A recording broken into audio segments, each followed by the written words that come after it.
Hello everyone, my self Ajay Kumar. दोस्तों, इस साल लगभग 24 लाख बच्चों ने नीट का एग्ज़ाम दिया है और इनमें से लगभग आधे से ज़्यादा बच्चे रीनीट करवाने के फेवर में हैं। और इनका जो फेवर है रीनीट करवाने का, ये कहीं ना कहीं सही भी है, क्योंकि एनटीए ने फेयर गेम नहीं खेला है। कई जगह पर एग्ज़ाम लीक हुआ है, तो जिससे जो लोग ईमानदारी से पढ़ते हैं उन लोगों के साथ ये धोखा हो सकता है। पर आपने ध्यान से कभी बैठ के ये सोचा कि जो रीनीट होगा ये आपके लिए फ़ायदे का सौदा होगा या नुकसान का, घाटे का सौदा होगा या फ़ायदे का सौदा होगा? तो कुछ बड़े लोग पास्ट में कह गए हैं कि अपने पास्ट से सीखना चाहिए।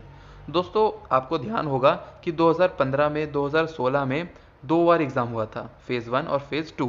यही बिल्कुल ऐसा ही पेपर लीक होने की वजह से दोनों साल एक ही ट्रेंड फॉलो हुआ था कि जो फ़ेज़ 2 का एग्ज़ाम था वो फ़ेज़ 1 के मुकाबले काफ़ी मुश्किल था। उसमें काफ़ी क्रिटिकल क्वेश्चंस थे, 2015 में भी और 2016 में भी। तो अगर इस बार भी अगर रीनीट एक बार को मान लो बाई चांस होता भी है, तो जो फ़ेज़ 2 का एग्ज़ाम होगा वो फ़ेज़ 1 के मुकाबले काफ़ी कठिन होगा। अब मान लो आपके नंबर, जैसे आपके नहीं, मैं अपने ऊपर लेता हूँ, जैसे मान लो मेरे नंबर 550 आ रहे हैं अभी, तो अगर रीनीट होता है फ़ेज़ 2 में तो 1 महीने का गैप लगभग लगभग एनटीए वाले देंगे।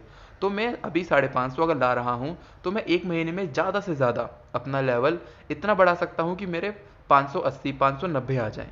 पर क्योंकि रीनीट जो फ़ेज़ 2 होगा वो मुश्किल होगा, तो मेरे नंबर कहीं ना कहीं उतने ही रह जाएंगे, 550 या फिर 552 560 या फिर 540 भी हो सकते हैं, क्योंकि चांसेस तो प्लस के भी हैं तो वहीं पे माइनस के भी हो सकते हैं। अब दोस्तों, 2015 में मेरे कुछ दोस्त थे जिनका मुझे अभी भी याद है। एक स्टूडेंट ऐसा था कि जिसके नंबर बढ़े थे, पर उसके 3 से 4 दोस्त ऐसे भी थे जिनके नंबर घटे थे, और जिसके नंबर बड़े थे उसका एडमिशन हो गया था।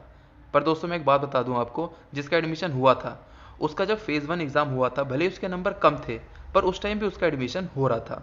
पिछले जब उसने 2014 के कट ऑफ देखी थी तो उससे उसका एडमिशन हो रहा था। पर फ़ेज़ 2 हुआ तो उसमें उसके नंबर 18 से 20 नंबर बढ़े थे और उसमें भी उसका एडमिशन हो रहा था। एक भी एग्जाम्पल ना 2015 में ना 2016 में ऐसा देखने को मिला कि जिसका एडमिशन फ़ेज़ 1 में नहीं हो रहा था और फ़ेज़ 2 में हो गया। जिसका भी एडमिशन फ़ेज़ 2 में हुआ उसका एडमिशन फ़ेज़ 1 में भी हो रहा था। क्योंकि दोस्तों, अगर मान लो जैसे मेरे 550 आ रहे हैं और किसी के इतने आ रहे हैं कि उसका एडमिशन हो रहा है, तो 1 महीना अगर मेरे को मिला है तो उसको भी तो मिला है ना।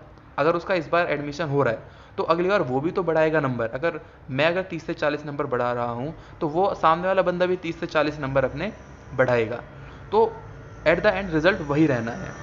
तो इससे अच्छा तो ये है कि जो हम इतनी बड़ी पॉपुलेशन है हमारी 24 लाख की, हम ये गुहार लगाएं कि जो पुलिस की कार्रवाई चल रही है वो ज़्यादा अच्छे से हो और जितने भी लोग पकड़े जाएं उन सब का एग्ज़ाम कैंसिल करवा दिया जाए।